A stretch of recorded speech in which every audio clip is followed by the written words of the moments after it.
Okay, तो Khond revolt, the Khond of Odisha rose a rebellion in 1846।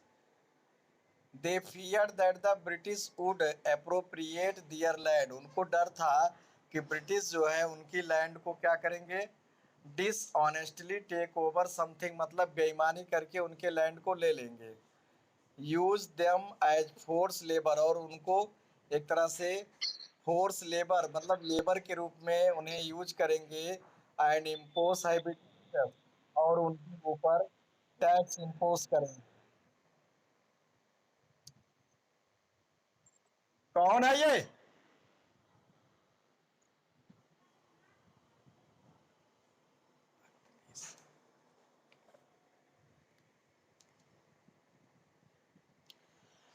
Revolt started with the Khond attacking the office of Captain MC Ferguson।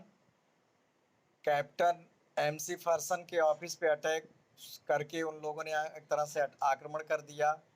They compelled him to release their chief and other Khondmen, और उन लोगों ने उन पे एक तरह से मजबूर किया कि उनके चीफ, उनके सरदार, उनके मुखिया को और दूसरे लोगों को रिलीज किया जाए, जो बंद किया गया, पकड़ा गया उन्हें। In 1848 the British entered into a peace settlement. फिलहाल 1848 में ब्रिटिश जो है एक शांति समझौता किया इनके बीच में, और release the Khond chief and appointed him as the head of the Khond. Khond chief को रिलीज कर दिया और उसको खोंड का मुखिया के रूप में अपॉइंट कर दिया। अगला है रीजनल फोकस छोटा नागपुर। अब Santhal revolt 1855। The Santhal inhabited some parts of Chota Nagpur. छोटा नागपुर रीजन में सैंथल लोग रहते थे। सैंथल ट्राइब्स ये श्रीलंका में भी मिलते हैं। Plateau region, Bengal and present day Jharkhand area. They बेग्ड war against the permanent settlement of Lord Cornwallis. इन लोगों ने परमानेंट सेटलमेंट के अगेंस्ट, जो लॉर्ड कॉर्नवालिस ने शुरू किया था, उसके अगेंस्ट इन लोगों ने युद्ध छेड़ रखा था। Their rebellion target the British police. इस पर वो लोग टारगेट बनाते थे ब्रिटिश पुलिस को, रेवेन्यू ऑफिशियल जो राजस्व अधिकारी होते थे, और आउटसाइडर्स जिनको दीकूज कहा जाता था, इनको ये अपना निशाना बनाते थे। The revolt started in June 1855 under Sindhu and Kanhu Murmu. ये दो ब्रदर थे, दो भाई, कान्हू और सिंधु मुर्मू। इनके नेतृत्व में 1855 में रिवोल्ट शुरू हुआ। Sainthal were killed skilled in archery. इनको धनुष विद्या में ये निपुण थे। They could shoot arrow with great accuracy and impact. ये बाण जो चलाते थे बिल्कुल एक्यूरेसी, मतलब निशाना, जैसे Arjun. The revolt started when the Sainthal cut off postal and railway communication between Bhagalpur and Rajmahal. Revolt in लोगों ने शुरू किया, क्रांति शुरू की किसके साथ? जब रेलवे और संचार, मतलब पोस्टल और रेलवे संचार माध्यमों को इन्होंने कट कर दिया, रेलवे लाइन उखाड़ दिया, कम्युनिकेशन कट कर दिया। भागलपुर और the entire area came under their complete control, और पूरा एरिया जो है सैंथल के कंट्रोल में आ गया। They attack every outlying European bungalow. प्रत्येक यूरोपियन बंगला पर इन लोगों ने अटैक किया। They also killed some English railway and police official, इनको भी मार दिया। Authorities were taken by surprise, और जो अथॉरिटीज़ थी अर्थात जो ब्रिटिश ऑफिशियल लोग थे जिम्मेदार, उन लोगों ने बड़े आश्चर्य के साथ इस चीज़ को देखा, मतलब उनको बड़ा आश्चर्य हुआ इससे। व्हेन दे रिवील were pursued they took shelter in the thick jungle. जब इन अंग्रेजों ने इनके साथ रिवील मतलब का दमन करना चाहा, तो इन लोगों ने घने जंगलों में शरण ले लिया। Till February 1856 they showed no sign of submission. फिलहाल एक साल ये लोग बाहर नहीं निकले और न दिखे। Finally the British authorities crush them. अंततः ब्रिटिश अथॉरिटी ने इनके रिबेल को पूरी तरह से क्रश कर दिया, समाप्त कर दिया। दियर लीडर वर अरेस्टेड और movement came to an end. इनके लीडर्स को अरेस्ट किया गया और आंदोलन पूरी तरह से समाप्त हो गया। अगला पेज है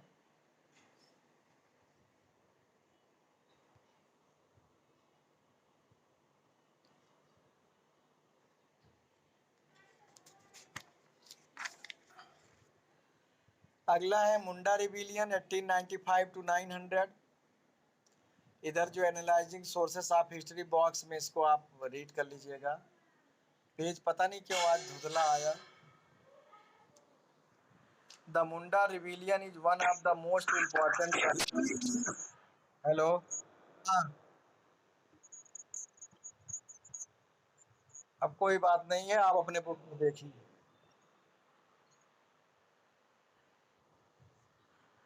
तो most important tribal uprising against the British rule in India, क्या कह रहा है कि ये जो मुंडा रिबेलियन था ये सबसे ज्यादा प्रभावी हुआ अपराइजिंग अगेंस्ट द ब्रिटिश, मतलब ब्रिटिश के खिलाफ जो है ये इनके ट्राइबल्स रिवोल्ट बढ़े।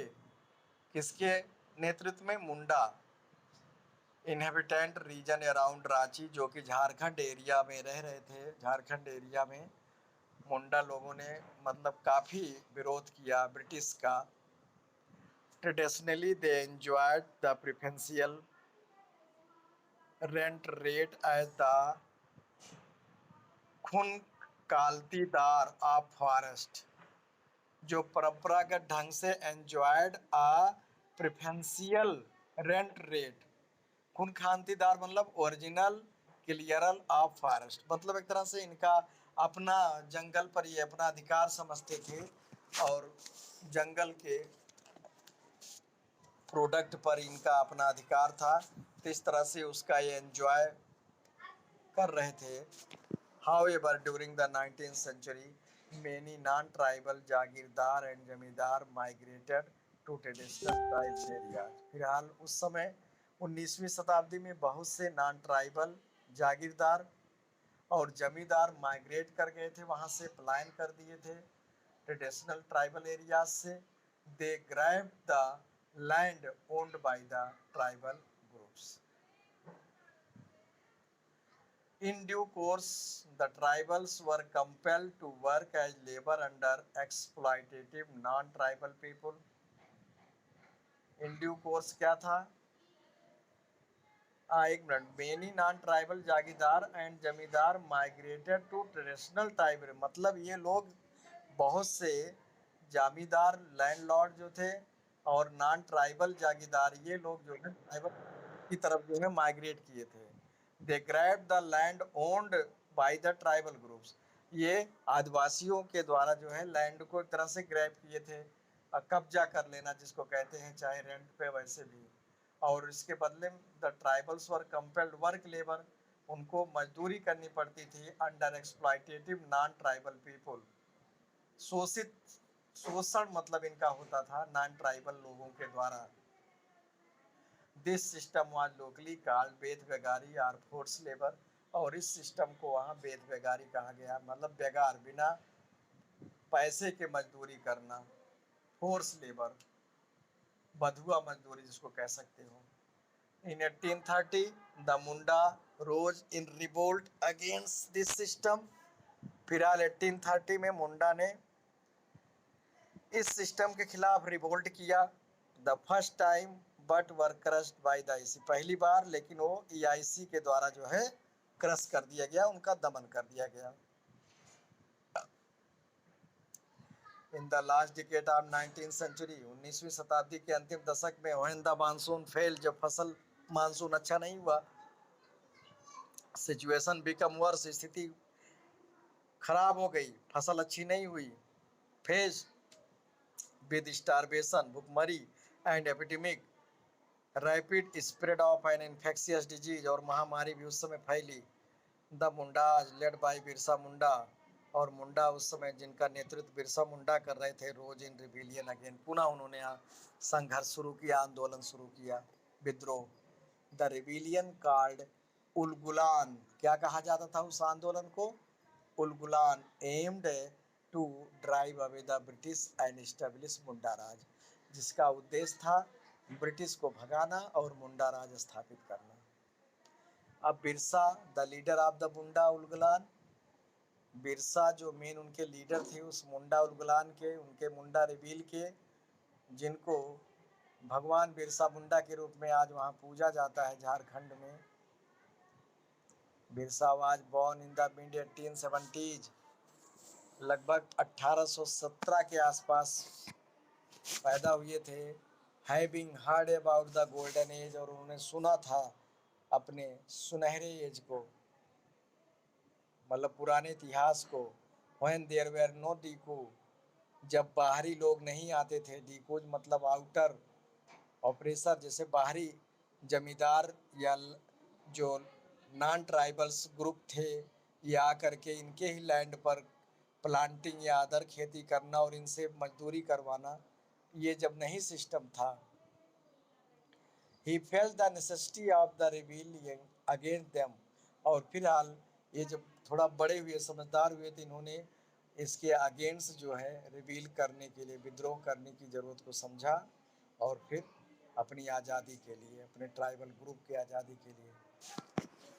इन 1895 he started new faith urging people, 1855 के समय उन्होंने शुरू किया लोगों से विनती करना, लोगों से अपील करना कि शराब पीना छोड़ दें, बिलीविंग इन विच क्राफ्ट, ये जो जादू और टोना ये सब चीज़ें होती हैं, इनमें विश्वास करना छोड़ दें, अंधविश्वासों में ना रहें।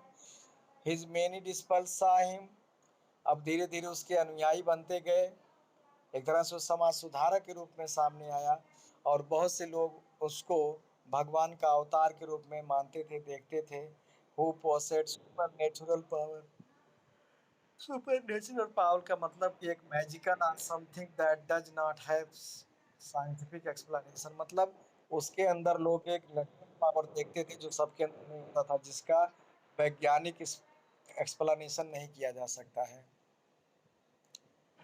इसीलिए लोग उसको बिरसा भगवान के रूप में मानने लगे।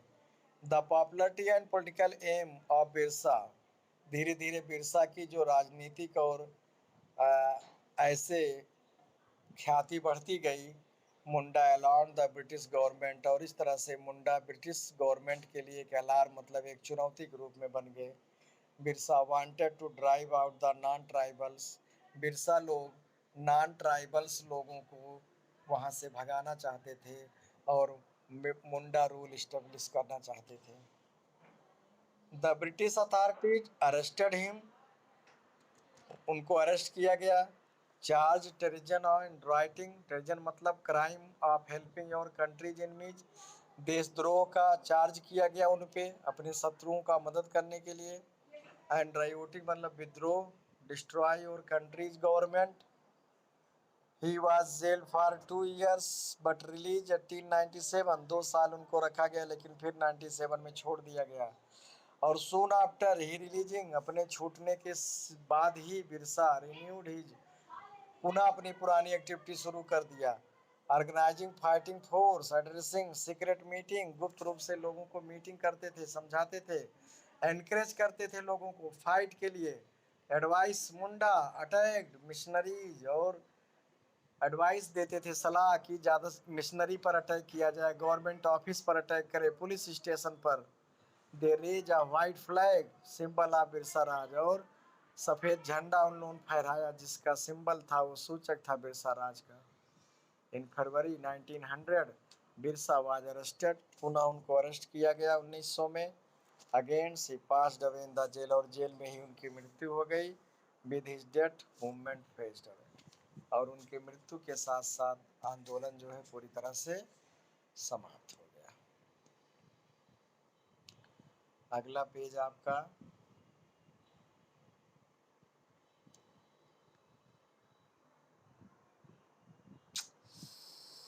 आज एक भी पेज क्लियर नहीं हुआ फिलहाल। फिलहाल अभी इसका हम क्लियर फोटो खींच करके पुनः भेज देंगे ग्रुप में आपके। अब outcome of the Munda rebellion, क्या रिजल्ट निकला मुंडा रिविलियन का, क्या उसका परिणाम हुआ। तो मुंडा रिविलियन लेड द छोटा नागपुर टेनेंसी एक्ट ऑफ 1908। फिलहाल इसके फलस्वरूप छोटा नागपुर टेनेंसी एक्ट बना ब्रिटिश गवर्नमेंट की तरफ से 1908 में। Which try to help the Munda by banning beth begari, जिससे जो है मुंडा को हेल्प मिला। वेद बेगारी जो बधुआ मजदूरी होती थी, बेगार बिना पैसे काम करना, local customary land right to them, और उनको स्थानीय लैंड राइट भी मिला। Government appointed official to attend to the grievances of Munda, सरकार ने अधिकारी नियुक्त किए जो मुंडा की समस्याओं को वहाँ अटेंड करे, सुने और समझे, उसको पूरा करे। Government showed that the tribal people had the capacity to protest against the injustice। Government ने देखा कि ट्राइबल लोगों के अंदर क्षमता है कि वो अन्याय के खिलाफ लड़ सकते हैं, inflicted by the British government. The rebellion also contributed to the growing socio religious consciousness in Chota Nagpur. क्या हुआ, कंट्रीब्यूटेड टू द ग्रोइंग मतलब सामाजिक धार्मिक एक एक तरह से कंट्रीब्यूशन, योगदान उस छोटा नागपुर रीजन में रिबिलियन के थ्रू दिखा। मतलब उनमें आपसी जो मतभेद थे उसको दूर करके इन लोगों ने अपने सामाजिक और धार्मिक संगठन को बनाया और कंट्रीब्यूट किया एक दूसरे में। Birsa Munda came to be identified with the aspiration of the tribals. Birsa Munda जो है एक तरह से ट्राइबल्स लोगों के भगवान के रूप में आए, इंस्पायरिंग अदर सच रिविलियंस, और दूसरे भी रिविलियंस को, क्रांतिकारी विद्रोहकारियों को भी उनको प्रेरणा उससे मिली। अगला है रीजनल फोकस नॉर्थ ईस्ट में खासी रिवोल्ट 1829-33। खासी बताया था after the British got the diwani right of Bengal Bihar Orissa 1765 after the battle of Buxar. Buxar के युद्ध के बाद 1765 में जब बंगाल ब्रिटिश को उड़ीसा बंगाल बिहार तीनों का दीवानी राइट मिल गया, तो facilitating the collection of revenue और राजस्व वसूलने का, they wanted to build road connecting, वो चाहते थे कि हम रोड बनाएं जो कि ब्रह्मपुत्रा और सुरमा वैली तक जाए। This road had pass through the region where the Khasi tribes, और ये रास्ता खासी ट्राइब्स से होके जाता था। Resided between the Jaintia and Garo hills, जो कि जयंतिया गारो हिल्स के बीच में रहते थे, मेघालय और आसाम इनकी पहाड़ियों में।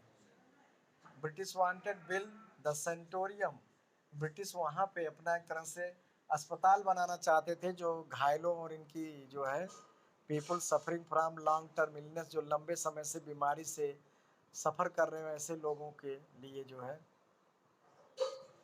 वहाँ पे अस्पताल हो, मेडिकल ट्रीटमेंट हो। This made the natives suspicious of their intentions. The Khasi resented the outsider, जबकि खासी लोग नहीं चाहते थे बाहरी उनके क्षेत्र में प्रवेश करें। यूरोपियन एंड बंगाल कॉन्ट्रैक्टर, जो यूरोपियन है और बंगाल के जो कॉन्ट्रैक्टर थे, जमींदार या जो प्लांटर्स खेती करने वाले कॉन्ट्रैक्ट पे खेती लेते थे, इनका प्रवेश नहीं चाहते थे वो लोग। व्हेन द ब्रिटिश स्टार्टेड, जब ब्रिटिश लोगों ने रोड को बनाना शुरू किया फ्रॉम सियालहट विद बर्मा, द खासी लेड बाय यू टायरोड सिंह, खासी लोग यू टायरोड सिंह के नेतृत्व में रिबील किया, आंदोलन मतलब विरोध खड़ा किया। The revolt continued for 4 year, 4 वर्षों तक चलता रहा।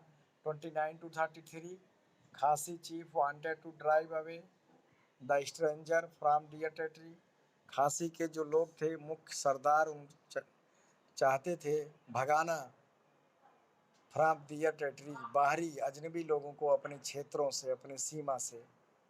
On 5 May 1829 an armed group of Khasi aided by the Garos another tribe massacred large number of European। फिलहाल 5 मई 1829 को सशस्त्र खासी के लोग जो है, और उसमें गारो और अदर ट्राइब्स भी जुड़े थे, उन लोगों ने नरसंहार किया, यूरोपियन और बंगाली को कत्लेआम किया। They also burn several European settlement, उनके घरों को आग लगा दिया। Release the convict employed for constructing the road, और जो रोड बनाने के लिए लोगों को पकड़ा गया था उनको भी रिलीज कराया गया। आफ्टर अ टफ फाइट, एक कड़े संघर्ष के बाद खासी सरेंडर जनवरी 1833, खासी को सरेंडर करना पड़ा, आत्मसमर्पण करना पड़ा। The British supremacy was establish in this, और इस तरह से खासी की हार हुई। यूटायरोड सिंह को भेज दिया गया जेल, और वहाँ उनकी मृत्यु हो गई, और इस क्षेत्र पर अंग्रेजों का आधिपत्य हो गया। यहाँ July and February revolution, July and February revolution ये हम लोग पढ़ेंगे। रसिया में 1830 the revolution called July revolution took place in France. Following this revolution the French king Charles 10, 1830 में फ्रांस में ये चार्ल्स 10 उस समय राजा थे। The Bourbon dynasty was disposed and his cousin Louis Philippe, अपने राजा को उसने डिस्पोज करके चचेरे भाई लुइस फिलिप को बना दिया। The Duke of Orleans took over as the new monarch in France, एक नया राजतंत्र आया फ्रांस में। 1848 another revolution called the February Revolution led to the end of the rule of House of Orleans and establishment of what came to be known as the Second Republic। तो ये तो था बाहरी France का। अब इसके बाद आपका अगला पेज पे मैप है और एक्सरसाइज है, तो आपका चैप्टर आज यहाँ समाप्त होता है।